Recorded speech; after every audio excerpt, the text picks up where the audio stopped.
Hey everybody, happy April, happy Tuesday. Somebody told me the other day that the longer I've done these Tuesday talks, the more I seem to slump.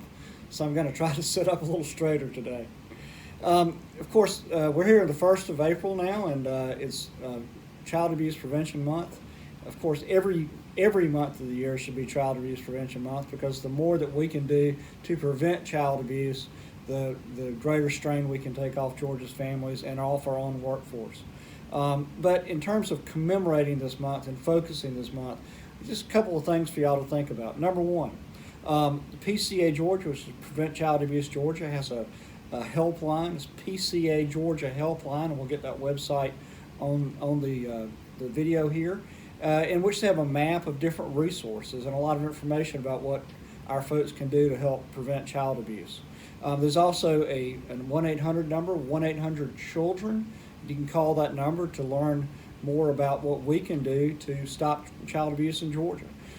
We have a new microsite that this month will be focused on resources for preventing child abuse. And that microsite or website is called belongingforhope.org. We'll get all of these on the videos so that you can share them with your families, share them with your colleagues and your friends and your community members. So the other thing we're going to do this month is make sure that that we have a little fun during Prevent Child Abuse Month, and we're going to all just tell you that you can wear jeans on Fridays all this month. Hope you'll take advantage of that. Perhaps I won't. It seems like they make me put on a suit and tie too often. But if you're able, please make sure you wear jeans and commemorate the month that way. Speaking of preventing child abuse and addressing issues of child abuse, you know, the best way that we can do our work well is to take care of ourselves. And I've been on the road the last few days. I was down in Columbus on Wednesday. I was in Effingham at a town hall on Thursday. And I was back up here in the metro area on Friday. And I've done a lot of listening lately, especially to our frontline employees. And I've heard that so many of our frontline employees are desperately trying to balance doing work that they greatly care about, that they know saves lives, and at the same time having a life for themselves, caring for their own children.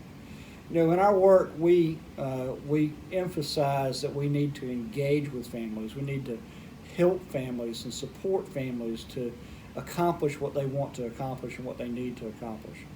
And all of those of you who are in the supervisory positions or management, let's think about that as well. Let's think about how we can support our own workforce in terms of making sure they have protected time so that they can actually get the documentation done without being called in on additional cases. If our staff members tell you, I cannot take on another case, I'm already overloaded, we really need to respect that. If we have someone who is going to be traveling a long way to see a case manager, a case manager is going to see a child a long way away, can we somehow get someone else in a different county to see that child for us? Or can we at least give our case manager the vehicle and the time they need and make sure that we're reimbursing their mileage appropriately? Folks, leadership is all about making sure that your staff and your employees have what they need to succeed. And last week I was down in Columbus State University, which has a Servant Leadership Institute. Servant leadership, of course, is a very simple principle. It is a principle that those who would be your master must first be your servant. Why? Because the principle behind leadership is service. Again, I just want to emphasize this time and time again. Service to those who are serving others is the job of our leadership. So please take a look at the way that you're handling your management, the attitude you're bringing to it. Are you bringing an attitude that I am going to make my employee's job easier? I'm going to support my employee. I'm going to listen to me when they tell me they feel burned out. I'm not going to simply focus on a set of numbers that I feel that they should meet because someone else above me is telling me I have to meet those numbers.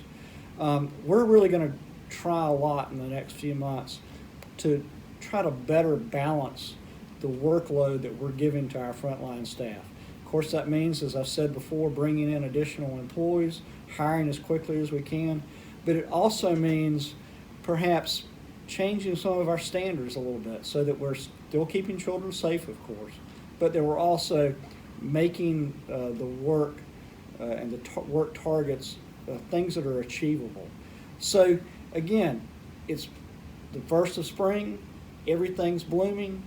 It's the time to think about preventing child abuse, but it's also time to think about how we're going to nurture our own DFACS gardens so that our employees, rather than feeling that they're being stomped on, rather than feeling that they're not getting the water and the sunlight that they need, rather than feeling that they're choked out by weeds, can really thrive in this spring environment and grow and blossom and bloom.